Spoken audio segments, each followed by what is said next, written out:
Bienvenidos amigos míos. En este viaje de historias que siempre traigo conmigo, hoy voy a continuar en la tónica del capítulo anterior. Recordarán en los otros capítulos que hablamos de desapariciones individuales. Y en el capítulo anterior estuvimos hablando ya de una desaparición masiva. De aquel famoso poblado de Anjikuni, del lago Anjikuni, de los Inuit, en 1930. Pues hoy les voy a hablar de otro caso que es de los más polémicos porque inclusive aún hay un litigio internacional que no se ha podido resolver a causa de esta historia que les voy a contar. Pero eso será después de invitarlos para que compartan estos contenidos, los discutan estos temas entre amigos, alrededor de una buena taza de café. Los invito para que se suscriban en mi canal de YouTube, Néstor Armando Alzate, y lógico, ese es mi canal oficial. Denle me gusta, activen la campanita para recibir notificaciones y si les gustan los podcasts, vayan a Spotify. Aparecemos como Ilógico y yo sé que la temática que tratamos allí también les va a gustar. Pues esta historia es una historia entre las muchas que se han convertido en mito, más que mito, yo diría que en leyenda, de la Primera Guerra Mundial. Entendiendo que en todas las guerras, a lo largo de toda la historia, han ocurrido sucesos tan inverosímiles que algunos han sido contados, otros han sido contados y olvidados, otros han sido tergiversados, pero siempre que haya una actividad humana, necesariamente se tiene que dejar un apartado para el asombro, para algo que no está dentro de lo común, dentro de lo normal.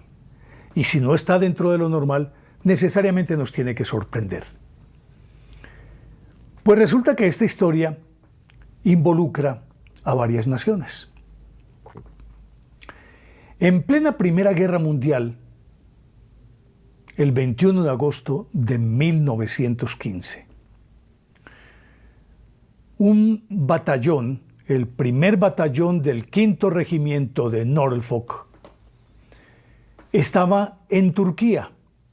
Resulta que Turquía era aliada de los alemanes, pero su ubicación hacía que fuera determinante el tomar esa área para poder abrir el camino hacia el Canal del Suez, tener acceso por el estrecho del Bósforo hacia el Mar Negro. Es Turquía, y más arriba está Estambul, que es aquella ciudad que está acaballada sobre dos continentes. Una parte es asiática y la otra parte es europea. Y para llegar allá se entra a través del mar Mediterráneo, se encuentra el estrecho de los Dardanelos, que antiguamente se llamaba el Helesponto. A continuación está el mar de Mármara, luego viene el Bósforo, y el Bósforo es el camino para seguir hacia arriba, hacia el Mar Negro.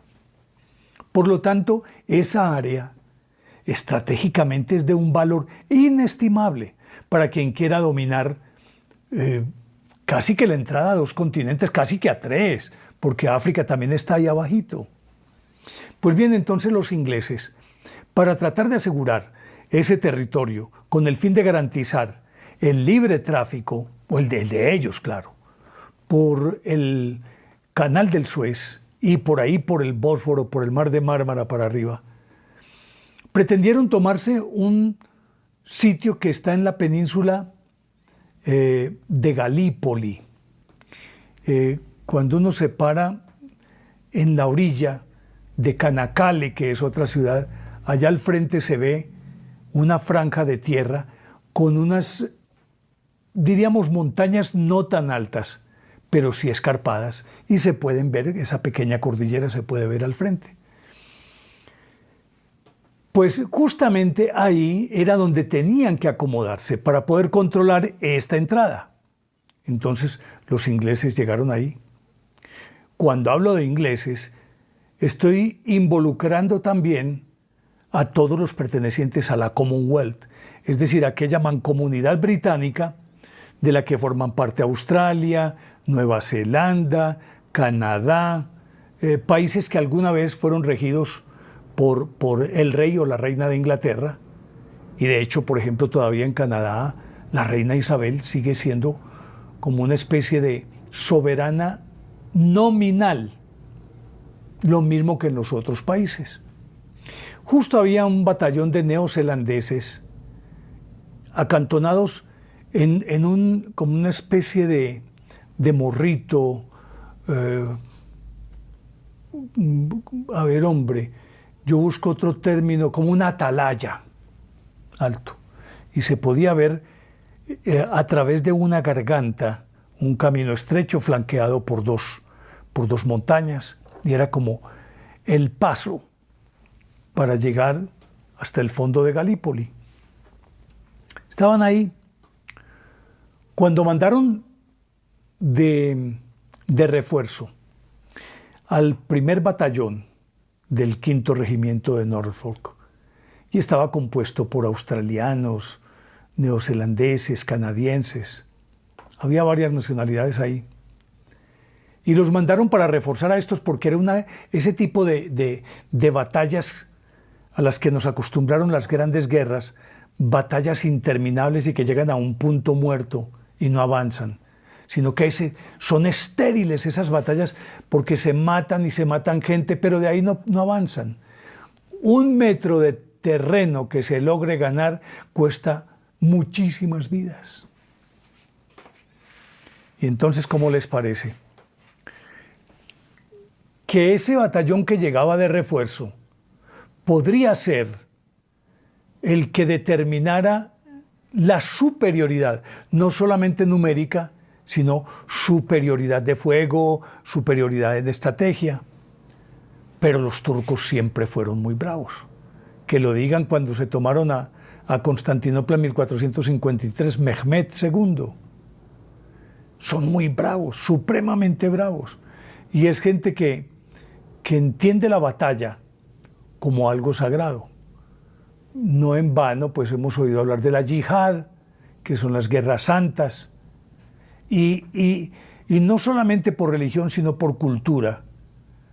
Cuando se trata de defender su pensamiento, su cultura, su religión, su país, no se paran en mientes. Se hacen matar. Pues bien, resulta que este primer batallón desembarcó y se vino para tratar de alcanzar otro montículo, pues una pequeña montaña que se llamaba la Cota 60. Dominar la Cota 60 significaba flanquear, o mejor, frenar el paso de quienes vinieran por esa garganta de la que estaba hablando. Desde ahí podían dominarlas. Una cota aquí, la otra al otro lado. Si alguien pretendía pasar por aquí, habían 2 batallones que obviamente iban a atacar de un lado y del otro. Estos dispararían desde este lado y estos desde otro, y aquí iría el enemigo.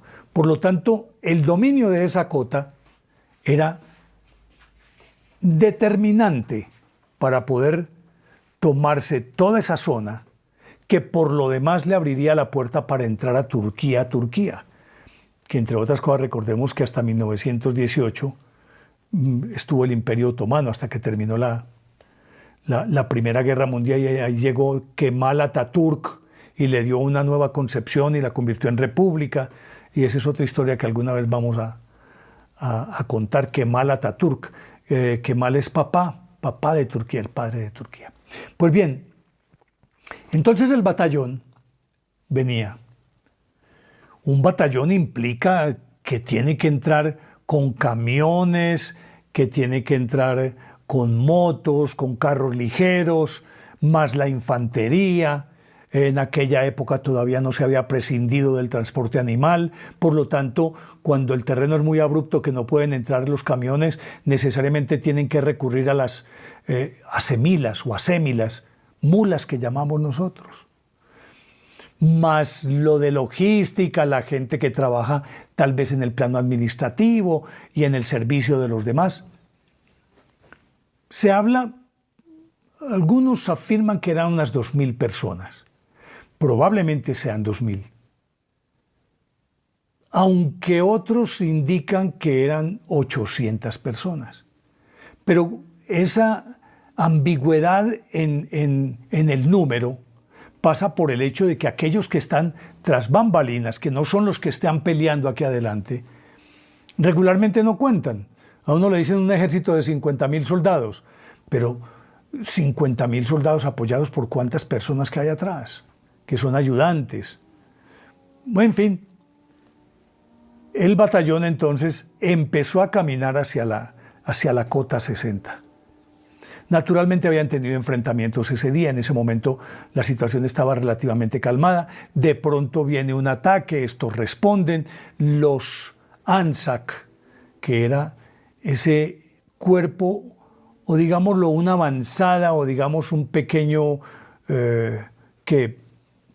una centuria, pues estoy hablando en términos romanos, no sé si pelotón o escuadra, en fin, una cantidad de soldados que no pasaban de 100, que eran los neozelandeses, que estaban en el barranco, o en el morro, o en la atalaya de enfrente, y veían venir al batallón. El batallón avanzaba y avanzaba. Obviamente que si la infantería es la que marca el paso, todos tienen que ir a ese paso porque los camiones no se pueden ir adelante solos, hay que protegerlos. Y venían caminando, camine, avanzando hacia la cota 60.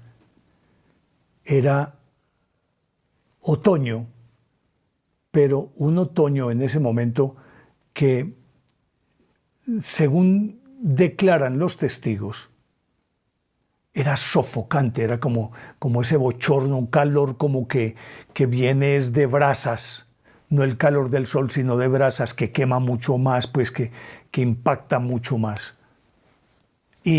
O sol de tierra fría, que quema, que da miedo.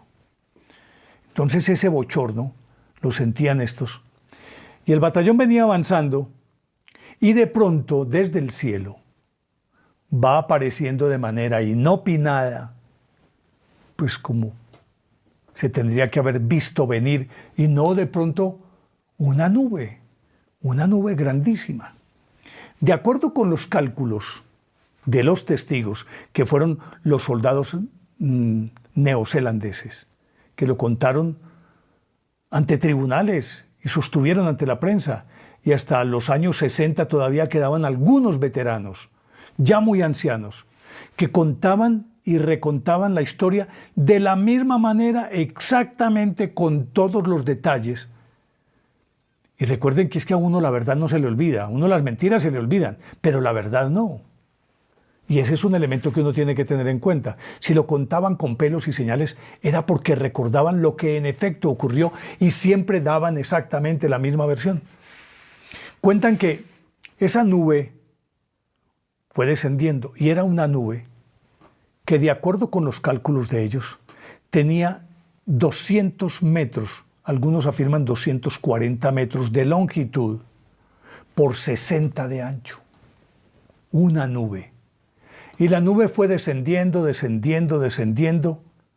hasta llegar a la garganta por donde venían los soldados. Y la nube se instaló aquí adelante, a la vanguardia, antes, desde allá vienen los soldados y se instaló aquí la nube. Y dicen que era una nube supremamente densa, oscura, pero era tan densa y como tan pulimentada que reflejaba los rayos del sol, los reflectaba. Pues esa nube se quedó ahí quieta. Y los soldados siguieron avanzando, y aquí están los neozelandeses que están observando la escena allá abajo a una distancia, póngale 1 kilómetro, que es relativamente muy cerca en un día despejado, y se ven allá venir, kilómetro, poco menos de 1 kilómetro, y van avanzando, vienen avanzando, y avanzan, y la nube ahí.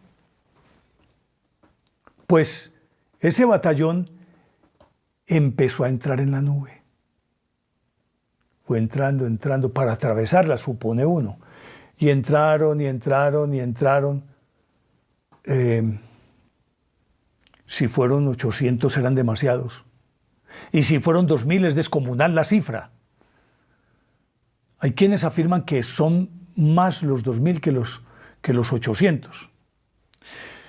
Independientemente del número que fuera, todos, incluidos carros, mulas y todo el personal de apoyo que venía atrás, motos, todo, fueron entrando a la nube, hasta que entró el último hombre. Lo extraño de todo es que era una nube de, como decía, de 240 metros. En este caso, si hablamos en términos marinos también, 240 metros de eslora. Es decir, 2 canchas de fútbol. Porque las canchas de fútbol en promedio tienen 105, 110 metros, creo que es lo máximo. Recuerden que el Titanic medía 260 metros. Luego, era un Titanic, esa nube. Entró el último hombre, pero por más que se quisiera, si los primeros, es decir, cuando entró el último, si fuera una nube normal, ya tendrían que haber salido por el otro lado los componentes de ese ejército, todos los integrantes de ese ejército, y los vehículos y los animales, tendrían que haber salido, apenas eran 200 metros para recorrerlo, una cosa demasiado grande, pues como un Titanic, pero igual, si son 2000 personas tienen que atravesar esos 240 metros, ¿en cuánto tiempo? No sé, podrían ser 3 minutos, 2 minutos a buen paso, creo. Podría ser más, pues, póngale 5 minutos, pues. Lo cierto del caso es que todos entraron y ninguno salió por acá. Y de pronto, cuando entró el último, la nube se fue levantando despacio. Y los neozelandeses observándola. Cuando ya tenía suficiente altura, miraron los neozelandeses y abajo, en tierra, no había nadie. Nadie es absolutamente nadie. No se veía un solo individuo de aquellos que componían el primer batallón del 5º Regimiento Norfolk. ¿Dónde están? Desaparecieron. La nube se levantó, fue tomando altura. Y resulta que ellos no se habían percatado de que allá, después de que la nube descendió, porque obviamente que eso fue lo que captó la atención de todos, todo el mundo mirando para abajo, pero resulta que allá había, se me antoja decir este término porque creo que cabe perfectamente, como una especie de flotilla de más de 10 nubes más pequeñas, pero de las mismas características de esta grande, y estaban allá arriba, en estacionario que llaman, estaban quietas. Cuando todo esto ocurrió y se levantó la nube, llegó hasta donde estaban aquellas otras nubes, y simplemente, como si fuera una formación militar, se fueron desplazando y se perdieron. Ese batallón nunca llegó a la cota 60. Nunca se supo qué pasó con ellos. Y resulta que cuando terminó la guerra, entonces el Imperio Británico, Inglaterra, le reclamó al gobierno turco que qué había hecho esos soldados, que dónde los tenía prisioneros. Y los turcos dijeron, nosotros no sabemos de qué estás hablando. Hubo rumores, se dijo, que estos soldados, enfebrecidos por la lucha, que no lo creo, se fueron contra una carga, es decir, contra un cuerpo militar acantonado de los turcos, que tenían cañones y que tenían yo no sé qué, y que se fueron de frente y, mejor dicho, de acuerdo con esa versión, que se hicieron matar. Pero si así fuera, ¿por qué los neozelandeses nunca escucharon disparos, nunca escucharon los sonidos lógicos de una refriega de estas características? No oyeron nada. Es más, si ellos, porque dicen que los turcos no solamente los atacaron, sino que después los remataron a cuchillo. Pero ¿cómo pueden rematar 2.000 personas en un rato con armas? Si es con armas de fuego se tienen que escuchar. Si es con cuchillos se tiene que oír la gritería. Algo tiene que quedar. No hubo nada. Pero aparte de eso, si hubiesen sido masacrados por los turcos, ¿cómo habrían escondido 2.000 cadáveres? ¿Cómo los habrían enterrado? ¿De qué tamaño sería la fosa común o las fosas comunes que habrían de abrir para poder recibir todos esos cadáveres?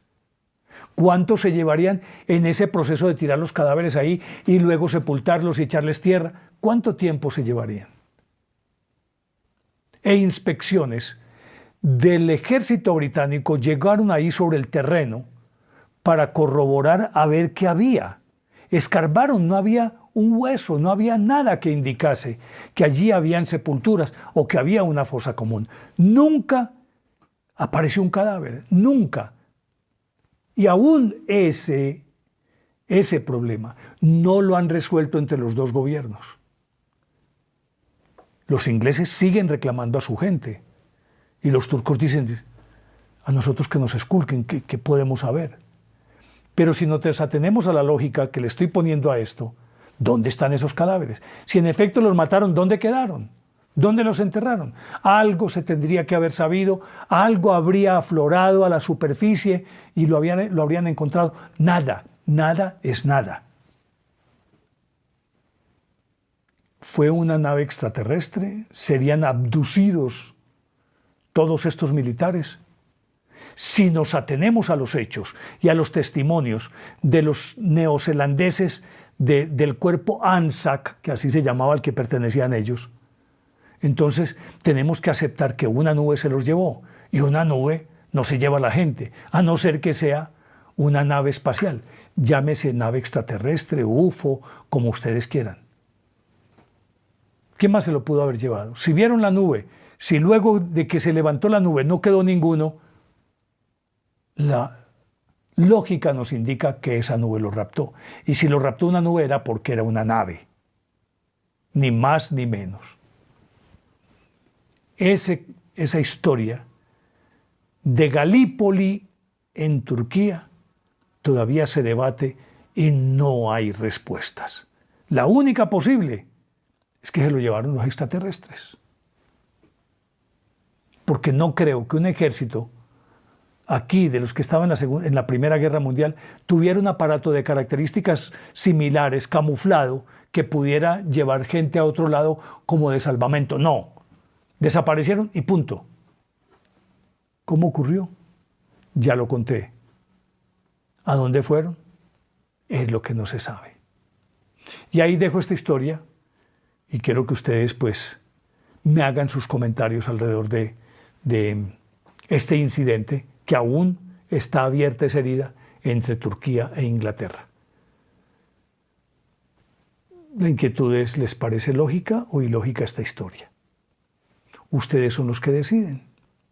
Así que nos encontramos en una próxima oportunidad y les voy a contar más sobre abducidos, otro cuento que involucra naturalmente a los UFOs. Por ahora, muchísimas gracias.